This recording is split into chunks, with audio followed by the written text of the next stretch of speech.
The immigrant mechanic fixed a stranger's car for free, never suspecting the man was a billionaire. The act of kindness was as natural to Miguel Reyes as breathing. It was simply what you did when someone needed help. His calloused hands moved with practiced precision over the defeated-looking sedan's engine, while autumn winds whispered through the nearly empty parking lot of his small garage in Queens. This part here? Miguel tapped the serpentine belt with his wrench. It would have left you stranded in maybe 30 more kilometers. His English was precise but carried the melodic cadence of his native El Salvador, a place he hadn't seen in 12 years, but that lived in his voice, his recipes, and the small, worn photo of mountains he kept beside his cash register. The stranger, a tall man with intelligent eyes and a suit that seemed deliberately understated, watched Miguel work with a peculiar intensity. "How much will I owe you for the repair?" His voice was measured, careful. Miguel shook his head, closing the hood with a solid thunk. "Nothing. The belt I used was from a canceled job last week. One would have just collected dust." He wiped his hands on a rag that had long ago surrendered its original color to the permanent stains of motor oil and transmission fluid. 20 minutes of work cost me nothing to give. This wasn't strictly true. 20 minutes meant 20 fewer minutes with his daughter Sophia before bedtime. 20 minutes was precious currency for a man who worked 14-hour days. But generosity was Miguel's rebellion against a world that had often been unkind. The stranger extended his hand. "Charles Harrington." "Thank you." Miguel's firm handshake left the faintest trace of grease on the man's palm. A temporary tattoo separating those who worked with machines from those who worked with numbers and ideas. Neither man could have possibly known that this simple handshake was the first line in a story that would transform both their lives. Charles Harrington drove away in his surprisingly modest sedan, glancing in his rearview mirror at the small garage with its faded sign, "Reyes Auto Repair, we fix it right." The sign, like its owner, made no grand promises, only the quiet assurance of honest work. Inside his car, Charles touched the business card Miguel had given him. Simple white cardstock with slightly misaligned blue text. It represented something Charles hadn't encountered in years, a genuine interaction untainted by his wealth or position. As the founder of Harrington Technologies, Charles had amassed a fortune that placed him among the world's financial elite. His company's quantum computing breakthroughs had revolutionized data processing across multiple industries. Yet he found himself increasingly isolated by the very success he had pursued.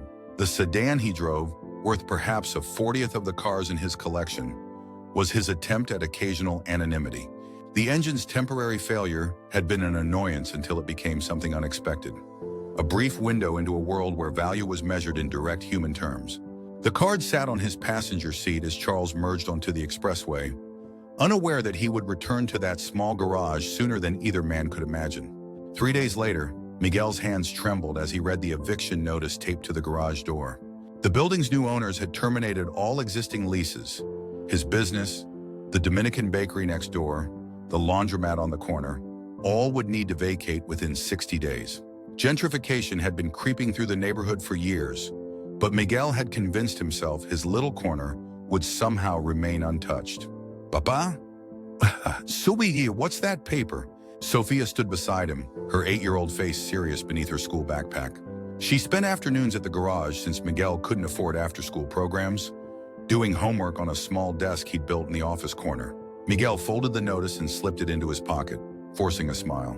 "Just boring business papers, mija. How was school today?" "We learned about volcanoes." Sophia followed him inside, launching into an excited explanation about magma chambers and tectonic plates, while Miguel nodded, trying to focus on her words instead of the cold fear spreading through his chest. The garage wasn't just his livelihood, it was his identity, his promise to his late wife that he would build something stable for their daughter. Maria had died when Sophia was just 4, leaving Miguel to navigate fatherhood alone in a country that still sometimes felt foreign, despite his citizenship papers framed proudly on the wall. That night, after Sophia fell asleep in their small apartment 2 blocks from the garage, Miguel sat at the kitchen table calculating and recalculating numbers that refused to add up to hope. Commercial rents in the area had doubled in 3 years. His savings, carefully accumulated for Sophia's college fund, would be decimated by a move to a new location. Many of his customers were neighborhood locals who walked to his shop. He would lose them with a move. Sleep evaded him as possibilities and dead ends chased each other through his mind. When morning came, Miguel's eyes were red-rimmed, but his shoulders squared with the stubborn resilience that had carried him across borders and oceans.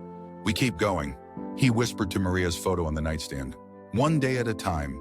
The Tuesday morning rush, if 3 customers could be called a rush, kept Miguel distracted until midday. He was deep under the hood of Mrs. Patel's ancient Honda when he heard the door chime. "Be with you in 1 moment," he called, tightening a final bolt before sliding out. Charles Harrington stood in the garage's waiting area, dressed more casually than before, but still carrying himself with the subtle confidence of someone accustomed to authority. "Mr. Reyes." Charles nodded. "I hope I'm not interrupting." Miguel wiped his hands, surprise evident on his face. "Not at all." "Your car is giving trouble again?" "No, it's running perfectly. I actually came to discuss something else."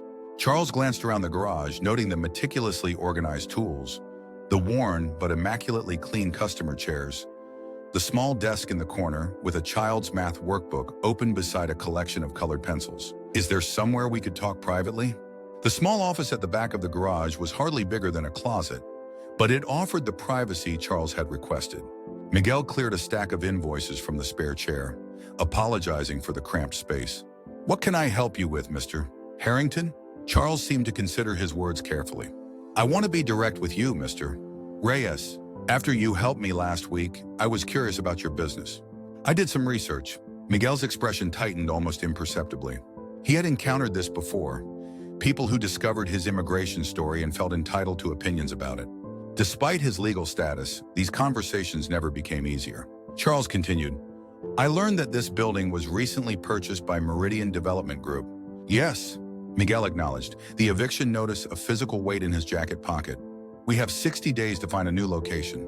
"Meridian is a subsidiary of Harrington Capital Partners," Charles said quietly, "which is, in turn, part of my company's portfolio." The office seemed to shrink around Miguel as understanding dawned. This wasn't a casual visit. This was the architect of his displacement, the invisible hand that had signed the papers threatening everything he had built. "I see." Miguel's voice was carefully neutral, but his knuckles whitened where his hands gripped the edge of his desk. "You've come to tell me this yourself." "That is considerate." The last word carried the faintest edge of bitterness. Charles leaned forward, his expression serious. "No, Mr. Reyes. I've come because, until 3 days ago, I had no idea Meridian had acquired this block. My company has grown to a size where I don't personally review every acquisition. When I realized what was happening, after you helped me, I began making inquiries." Miguel studied the man opposite him. Wealth and power radiated from him like heat from an engine. Yet there was something in his eyes that seemed genuine. Still, Miguel had learned caution in his 42 years. "And now that you know, I want to offer you an alternative." Charles removed a folder from his leather messenger bag. "Harrington Technologies is opening a new research facility in Long Island City. We'll need an on-site automotive department to maintain our company vehicles and test certain prototypes. I'd like to offer you the opportunity to run it." Miguel's expression didn't change as he accepted the folder. Inside was a detailed proposal. Salary figures that made his breath catch. Benefits including health insurance more comprehensive than the bare minimum plan he could barely afford. Educational assistance programs. Why? The single word contained all the suspicion and confusion swirling through Miguel's mind. Charles's gaze didn't waver. "Partly because I owe you for your help. Partly because I recognize skill and integrity when I see it. Mostly because I believe in second chances." "Second chances?" Miguel repeated slowly, the phrase echoing with personal meaning. "This is charity then. This is business, Mr. Reyes. I need someone who understands vehicles from the ground up, who works with honesty, and who can be trusted. You fixed my car when you didn't know who I was. You didn't overcharge or invent problems that weren't there. That kind of integrity is worth investing in." The proposal sat between them, life-changing in its implications, terrifying in its newness. Miguel had built his garage from nothing, had defined himself by the independence it represented. This offer meant security for Sophia, but also meant working within someone else's structure, someone else's vision. "I need time to think," Miguel finally said. Charles nodded, standing. "Of course. Take the week. My contact information is in the folder." He paused at the door. "Mr. Reyes? For what it's worth, I believe you'd be doing me the favor, not the other way around." After Charles left, Miguel sat motionless in his office for long minutes. The folder opened before him, its contents blurring as his mind raced through possibilities and fears. The bell above the garage door chimed, pulling him back to the present, to oil changes and timing belts, to the tangible problems he knew how to solve. That evening, Miguel watched Sofia carefully arrange her volcano model on their small kitchen table, her face serious with concentration as she positioned tiny plastic trees around the papier-mâché mountain. "Will it really explode, Papa?" Her eyes, so like Maria's, widened with excitement. "Just a little bit, mija. Baking soda and vinegar, like we practiced." He helped her measure the ingredients into the volcano's crater. "Ready? 3, 2, 1. The small eruption of fizzing white foam sent Sofia into peals of delighted laughter, her hands clapping as the lava flowed down the mountainside. In that moment of joy, Miguel's decision crystallized. The garage had never been about the building. It had been about creating a future for his daughter, about honoring his promise to Maria. Second chances came in unexpected forms. The following morning, Miguel called the number in the folder. The Harrington Technologies Automotive Division occupied a gleaming corner of the new research facility, its polished concrete floors and state-of-the-art equipment a far cry from Miguel's humble garage. 6 weeks after his conversation with Charles, Miguel stood in what was now his domain, still adjusting to the gleaming workspace and the team of 4 mechanics who now reported to him. The transition had been disorienting. From independent business owner to corporate department head, from working alone to leading a team, the salary was triple what he had earned in his best year, and the apartment he and Sofia now occupied in Astoria had bedrooms for each of them, plus a small balcony where Miguel was attempting to grow herbs like Maria had once done. Yet beneath the surface improvements, Miguel grappled with a persistent sense of unease. His team respected his expertise but kept a professional distance. The corporate culture, with its meetings and reports, felt alien after years of direct problem solving. Most unsettling was the persistent whisper that he hadn't earned this position, that he was merely a charity project for a billionaire with a momentary attack of conscience. Charles Harrington had been notably absent since Miguel's hiring, traveling overseas for acquisitions according to the company newsletter. Without the man himself to gauge, Miguel was left wondering if this opportunity was genuine recognition or elaborate pity. "Mr. Reyes?" One of his team members, Alicia, approached with a tablet. "The prototype for the autonomous delivery vehicle is ready for the mechanical assessment you requested." Miguel nodded, grateful for the technical challenge that would require his full concentration. This was where he felt competent, underneath a vehicle, diagnosing problems, finding solutions, not in the glass-walled meeting rooms where executives discussed market strategies and vocabulary that sometimes left him silently translating phrases in his head. The prototype was fascinating, a lightweight electric vehicle designed for urban package delivery, needing minimal human oversight. Miguel lost himself in examining the drivetrain innovations, making notes on potential stress points and maintenance challenges. Hours passed unnoticed until he emerged from beneath the vehicle to find the workshop nearly empty and the sky outside the windows darkened to evening. Checking his watch, Miguel cursed softly in Spanish. He was late for dinner. Sofia would be waiting at the apartment with Mrs. Diaz from down the hall. He quickly washed up and was gathering his things when a voice spoke from the workshop entrance. "Impressive modifications you suggested for the bearing assembly." Charles Harrington stood in the doorway, his travel suit slightly rumpled, looking as though he had come directly from the airport. Miguel straightened. "Mr. Harrington, I didn't know you were back in the country. Just landed 2 hours ago." Charles entered the workshop, studying the prototype. "The engineering team said your insights on the delivery vehicle might have saved months of trial and error." Pride flickered in Miguel's chest, quickly tempered by his lingering uncertainty about his position. "I've worked on similar systems before. Electric vehicles aren't so different once you understand the principles." Charles nodded, then seemed to make a decision. "Would you have dinner with me, Mr. Reyes? There are some things I'd like to discuss." Miguel hesitated. "I need to get home to my daughter." "Of course," Charles interrupted. "Another time, perhaps." "No, wait." Miguel pulled out his phone. "Let me make a call. My neighbor can stay longer if needed." The offer felt important somehow, a bridge to understanding what exactly his role was meant to be in this new world. The restaurant Charles chose was neither ostentatious nor casual, a middle ground that seemed carefully selected. After Miguel arranged extended childcare and they were seated, an awkward silence settled between them. Two men from different worlds, connected by a chance encounter that had altered both their trajectories. Charles broke the silence first. "How are you finding the position so far?" Miguel considered diplomatic responses, then opted for honesty. The work is interesting. The people are professional. But I still don't understand why I'm there. Charles's eyebrows rose slightly. Because you're excellent at what you do. There are many excellent mechanics, Mr. Harrington. Most don't get personal job offers from billionaires after changing a serpentine belt. A smile tugged at Charles's mouth. Fair point. He was quiet as the waiter poured water, then leaned forward slightly. Did you research me, Mr. Reyes? After you learned who I was? Miguel nodded. Of course. Then you know the public version of Charles Harrington. Tech visionary, ruthless businessman, philanthropist when it suits his public image. There was a wry edge to Charles's self-description. What those profiles don't mention is that 30 years ago, I was sleeping in my car, trying to finish engineering school after my parents disowned me.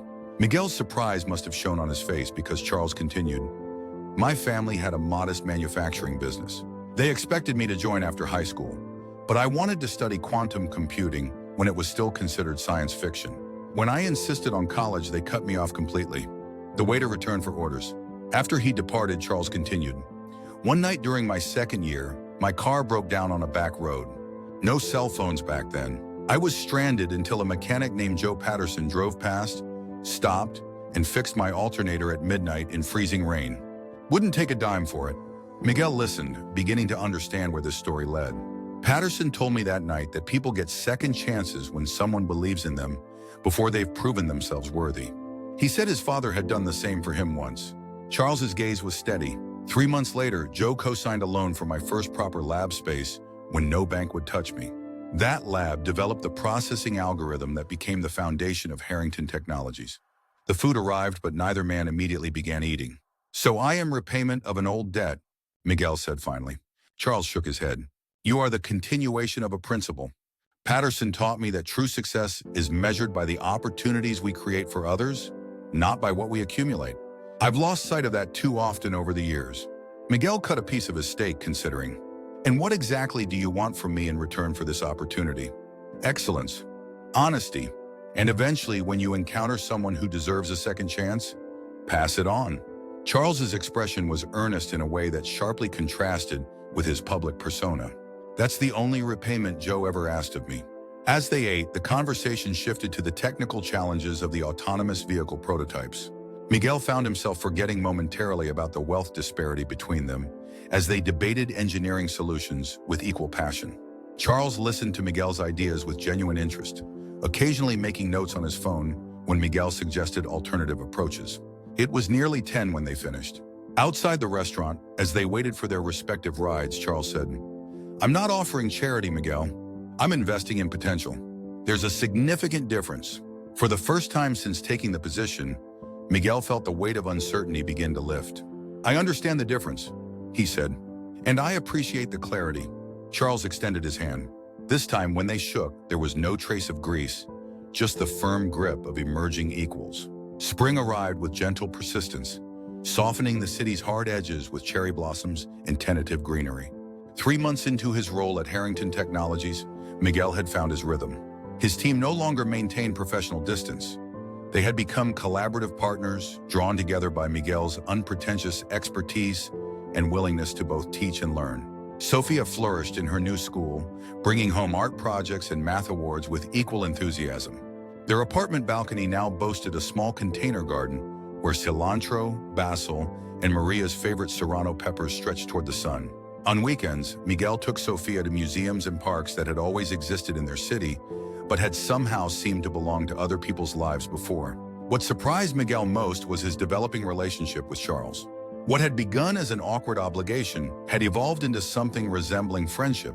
Charles occasionally stopped by the automotive division to discuss developments, sometimes bringing technical problems he wanted Miguel's perspective on. Twice, Charles had joined Miguel and Sophia for dinner at their apartment, sitting comfortably at their modest table, eating Miguel's pupusas and listening to Sophia's school stories with genuine interest.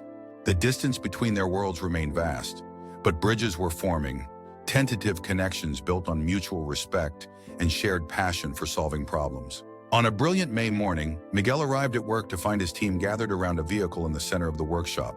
A classic 1967 Mustang GT 500, its midnight blue paint gleaming under the lights. Special project, announced Alicia, her usual professional demeanor brightened by excitement. "Mr. Harrington wants us to restore it completely. Original parts where possible, sympathetic modernizations where necessary." Miguel circled the car slowly, professional assessment mixing with pure appreciation. The Mustang was a mechanical legend, its lines a perfect marriage of beauty and power. Despite minor rust issues and evidence of previous amateur repairs, the car was remarkably intact. "There's more," said Devin, another team member, handing Miguel a folder. "Custom specifications." Inside was a detailed plan in Charles's precise handwriting. Key improvements, specific parts requests, and a note at the bottom that made Miguel pause. "This is for Sophia's college fund," it read. "Restoration fee to be placed in a trust for educational expenses. Non-negotiable." Heat prickled behind Miguel's eyes. The restoration would take months of specialized work beyond their regular duties. The fee would likely be substantial. This wasn't charity. It was recognition of skill, packaged as a commission that preserved dignity while addressing a need Miguel had mentioned only once in passing. "Well," Alicia asked, the team watching expectantly, "do we accept the project?" Miguel ran his hand along the Mustang's hood, feeling the connection to automotive history beneath his palm. "We accept," he said, already mentally cataloging the work ahead. "But we exceed expectations?" The Mustang project became the workshop's passion, with team members staying late to perfect details and source authentic parts. Miguel found himself energized by the challenge, teaching his team restoration techniques he had learned from his father in El Salvador, while incorporating their innovative suggestions. Charles visited occasionally to check progress, but never micromanaged. "I trust your vision," he said simply when Miguel showed him options for the interior restoration. One evening in late June, Miguel was alone in the workshop, carefully rebuilding the Mustang's carburetor. Sophia sat at a workbench nearby, homework finished, sketching the car with careful attention to detail. "Mr. Harrington drives fancy new cars," she observed, adding shading to her drawing. "Why does he want this old one fixed?" Miguel smiled, looking up from his work. "Sometimes the things with history have more value than the newest, shiniest options. This car tells a story about American engineering, about a particular moment in time." Sophia considered this, head tilted. "Like your toolbox from Abuelo?" "Exactly like that." Miguel nodded, touched by her understanding. His father's toolbox, dented and worn, but containing the precision instruments that had first taught Miguel to respect mechanical perfection, remained his most treasured possession. The workshop door opened, and Charles entered, more casually dressed than usual in jeans and a simple button-down shirt. "Sorry to interrupt," he said, nodding to Sophia with a smile. "I was in the building for a late meeting and saw the lights on. We're almost finished with the carburetor rebuild," Miguel explained, wiping his hands. "Want to see?" As the men discussed engine tolerances and fuel mixture adjustments, Sophia continued her drawing, occasionally glancing up to study Charles with the frank curiosity of childhood. "Mr. Harrington," she said suddenly during a pause in their technical conversation, "are you really a billionaire?" "Sophia," Miguel admonished, embarrassed by the directness of the question. Charles laughed, a genuine sound rarely heard in corporate settings. "It's a fair question." He turned to Sophia. "On paper, yes, but that's just a number in a computer somewhere. It doesn't tell you who I am." Sophia nodded seriously. "That's what Papa says about his citizenship papers. They're important, but they don't tell the whole story of who he is." A look passed between the men, understanding, respect, and the recognition of wisdom from an unexpected source. "Your father is very smart," Charles said. "You should listen to him." "I do," Sophia assured him solemnly. "Except when he says I can't have ice cream before dinner." The unexpected moment of levity broke the remaining formality between them. Charles ended up staying for another hour, his suit jacket discarded, sleeves rolled up as Miguel taught him the basics of carburetor cleaning. Sophia continued drawing, eventually producing portraits of both men bent over the engine. Their expressions mirrored concentrations of focus, despite their different features. As Charles prepared to leave, Sophia presented him with the drawing. He accepted it with genuine appreciation, studying the details with care.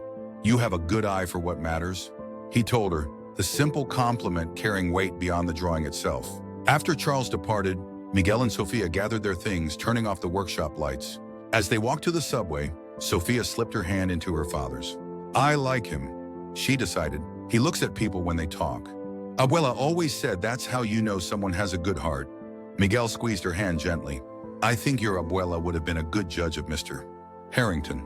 The Mustang's restoration continued through the summer months, becoming a showcase project that attracted attention throughout Harrington Technologies.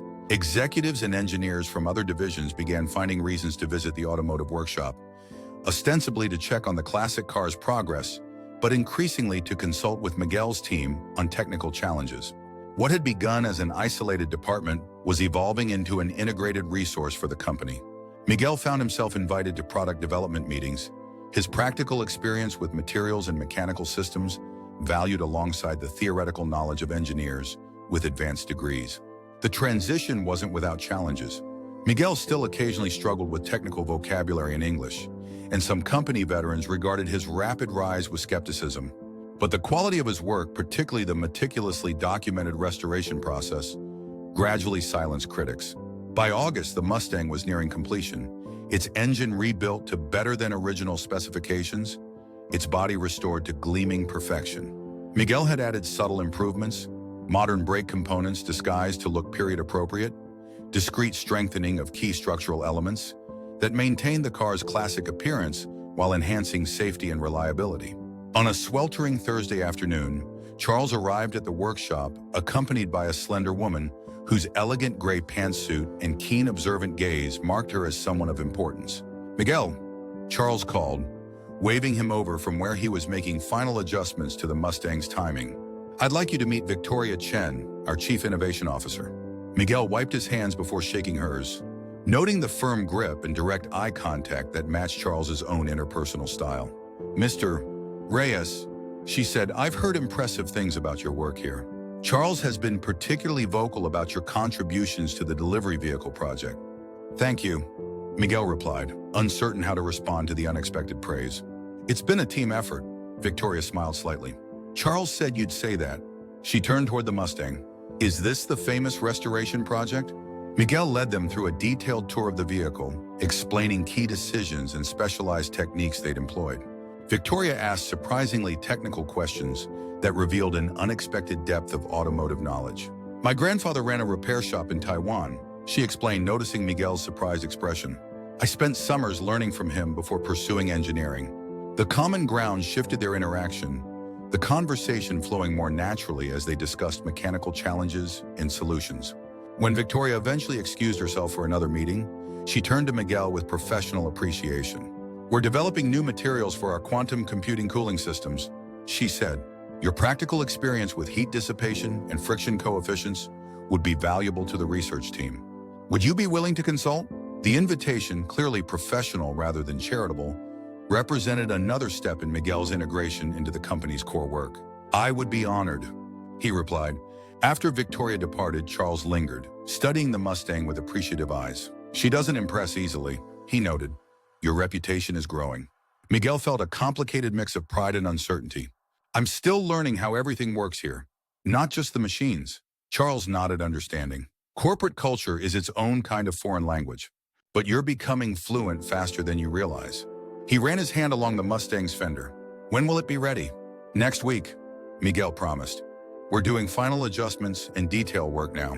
"Perfect timing," Charles said. "I'd like you to deliver it personally. I'll send the details." The following Wednesday, Miguel drove the restored Mustang through the tree-lined streets of Greenwich, Connecticut, following navigation instructions to an address that led away from the grand estates he had expected toward a more modest neighborhood of well-maintained older homes. The restoration had been completed to exacting standards, the car's performance finely tuned during test drives around the facility. Now it handled the winding roads with responsive precision, its engine's rumble a perfectly calibrated melody of mechanical symphony. The navigation directed him to a small assisted living facility set back from the road, its brick exterior partially covered with ivy. Confused but following instructions, Miguel parked in the visitors area and entered the building. Charles waited in the lobby, conversing quietly with a staff member. He looked different here, less the corporate titan and more simply a man, his usual confident posture softened by the environment. "Perfect timing," Charles said, noticing Miguel's arrival. "How did she handle on the drive?" "Like a dream," Miguel answered honestly. "The suspension adjustments we made really improved the cornering stability without compromising the classic feel." Charles nodded approval. "Excellent. Come with me. There's someone I'd like you to meet." They walked down a sunlit hallway decorated with residence artwork and historical photographs of the town. Charles stopped at a door near the garden exit, knocking gently before entering. The room was simple but personalized. Bookshelves filled with technical manuals and car magazines, walls decorated with automotive photos and diagrams spanning decades of design evolution. In a comfortable chair by the window sat an elderly man with work-gnarled hands and alert eyes that brightened at Charles's entrance. "Right on time, Charlie," the man said, his voice strong despite his apparent age. "Is today finally the day?" "It is, Joe." Charles's voice carried unusual warmth. "I'd like you to meet Miguel Reyes, the master mechanic who led the restoration." Understanding dawned as Miguel shook the offered hand. This was Joe Patterson, the mechanic who had helped Charles decades ago, whose act of kindness had planted the seed for Miguel's current opportunity. "Mr. Patterson," Miguel said with deep respect, "it's an honor to meet you." Joe's weathered face creased in a smile. "The honor's mine. Charlie says you're a genuine engine whisperer. High praise from a perfectionist like him." They helped Joe into a wheelchair, his movements slow but determined, and made their way to the facility's garden where the Mustang waited, gleaming in the afternoon sun. "Good Lord," Joe breathed, his eyes widening. "You found it." Charles nodded, watching the older man's reaction with evident emotion. "Took 3 years of searching. It was in Tennessee, being used as a weekend drag racer." Miguel looked between them, sensing a story deeper than a simple car restoration. "This was Joe's car," Charles explained, seeing Miguel's questioning expression. "He sold it in 1989 to help fund my first company when we hit a cash flow crisis. Always promised I'd find it and bring it back." Joe wheeled himself closer, running trembling fingers along the Mustang's fender with the reverence of reunion. "My father and I restored this beauty when I was 19, he said softly. "Worked nights and weekends for 2 years to get her perfect." The pieces connected in Miguel's mind. Why Charles had been so specific about certain aspects of the restoration, why original parts had been so important, why the project had felt like more than a mechanical challenge.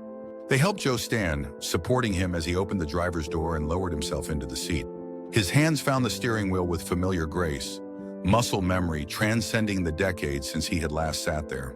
Miguel replaced the steering column, Charles told him, "but he managed to preserve your original wheel, reinforced it internally without changing the look or feel." Joe's eyes glistened as he ran his palms over the wheel. "Perfect work," he said, looking up at Miguel. "You understood what mattered." They spent the next hour with Joe, starting the engine so he could hear its perfectly tuned rumble, explaining the careful modifications that preserved the car's soul while enhancing its safety. Though physically too frail to drive it now, Joe clearly drove it in his mind as they talked, his descriptions of favorite routes and driving techniques vivid with sensory memory. When they finally said goodbye, promising to visit again soon, Joe gripped Miguel's hand with surprising strength. "Charlie tells me you have a daughter," he said. Miguel nodded. "Sophia, she's 8. Teach her everything you know," Joe advised, his eyes intense with the urgency of passing wisdom forward.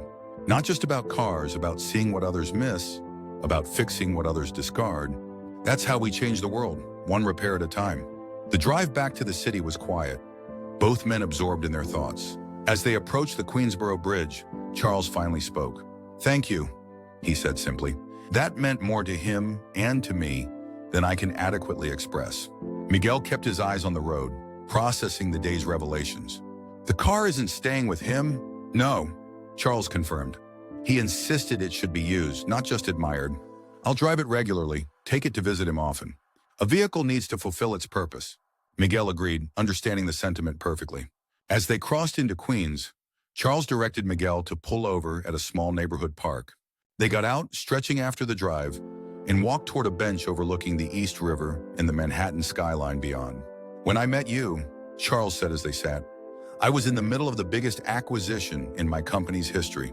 Billions of dollars, thousands of jobs, endless meetings with lawyers and banks." He paused, watching a ferry move slowly across the water.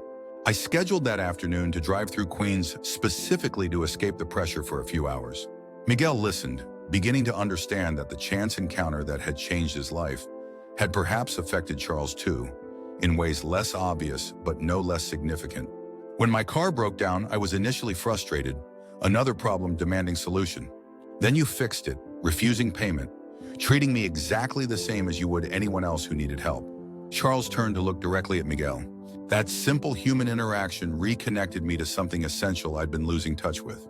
Miguel thought about Joe Patterson, about the cycle of opportunity and mentorship that had moved from him to Charles and now to Miguel himself.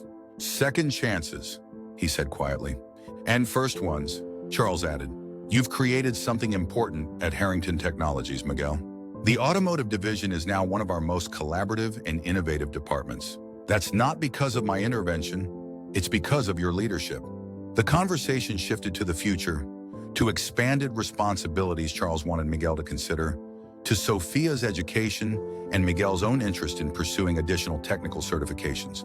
As the city lights began to illuminate against the darkening sky, they spoke not as billionaire and employee, but as men navigating the universal challenges of legacy, purpose, and growth. Walking back to the Mustang, Miguel felt a new clarity about his place in the company and in the continuing story that had begun long before he changed a serpentine belt for a stranger. His initial suspicion of charity had transformed into recognition of something more profound. A circle of opportunity that demanded not gratitude but continuation. 2 weeks later, Miguel sat in his office reviewing applications for a new apprenticeship program he had proposed for the automotive division. A paid training opportunity specifically designed for immigrants with mechanical aptitude but without formal credentials. The company had approved it with enthusiasm, recognizing both the practical benefit of developing technical talent and the alignment with their public commitment to community investment. A knock at his door interrupted his review. Sophia stood there with Alicia, who had picked her up from school as part of their informal team support system. Papa. Sophia hurried in, her backpack bouncing. I got selected for the science competition. My volcano project is going to the city finals. Miguel embraced her, pride warming his chest. That's wonderful, Mija. We must celebrate. Mr. Harrington already heard somehow, Alicia mentioned with a smile. He sent these. She handed Miguel an envelope. Inside were 3 tickets to the Museum of Natural History's new volcanology exhibit, with a note in Charles's handwriting, for the future scientist and her support team. Congratulations, Sophia. As Miguel tucked the tickets carefully into his wallet, he glanced around his office. At the framed photo of Maria, now joined by pictures of his team. At Sophia's drawings proudly displayed alongside technical diagrams. At the small toolbox from his father that sat on a shelf of honor beside engineering textbooks he was studying in evening classes. The immigrant mechanic who had fixed a stranger's car for free had found not just employment, but purpose. Not just opportunity, but community. The unexpected thread connecting Joe Patterson's act of kindness decades ago to Charles's chance breakdown in Queens to Miguel's new path forward was not merely coincidence, but a reminder that generosity creates its own kind of gravity, pulling lives into alignment across time and circumstance. That evening, as Miguel helped Sophia build an improved volcano model for the competition, he thought about what he would say to the apprenticeship candidates he would soon interview. Not about charity or luck, but about circles of opportunity that expand through competence and kindness, about seeing mechanical problems and human potential with the same careful attention to what others might miss. Papa, watch. Sophia carefully mixed the chemicals that would create a more impressive eruption. I calculated the exact proportions this time. Miguel watched his daughter's determined expression, so reminiscent of Maria's focused intensity, and thought about how lives interconnected in ways no engineering diagram could fully capture. The immigrant mechanic, the billionaire, the elderly mentor, the next generation rising. The volcano erupted with perfect chemical precision, Sophia's delighted laughter filling their apartment as the reaction cascaded exactly as she had predicted. Miguel applauded her success, his heart full with the knowledge that some chains remain unbroken across generations. The passage of skill and wisdom, the alchemy of opportunity meeting preparation, the simple human magic of fixing what is broken and seeing value where others might not look. Outside their window, New York continued its eternal mechanical symphony of motion and ambition, millions of lives intersecting in brief moments that sometimes, against all statistical probability, change everything. One repair, one connection, one act of recognition at a time.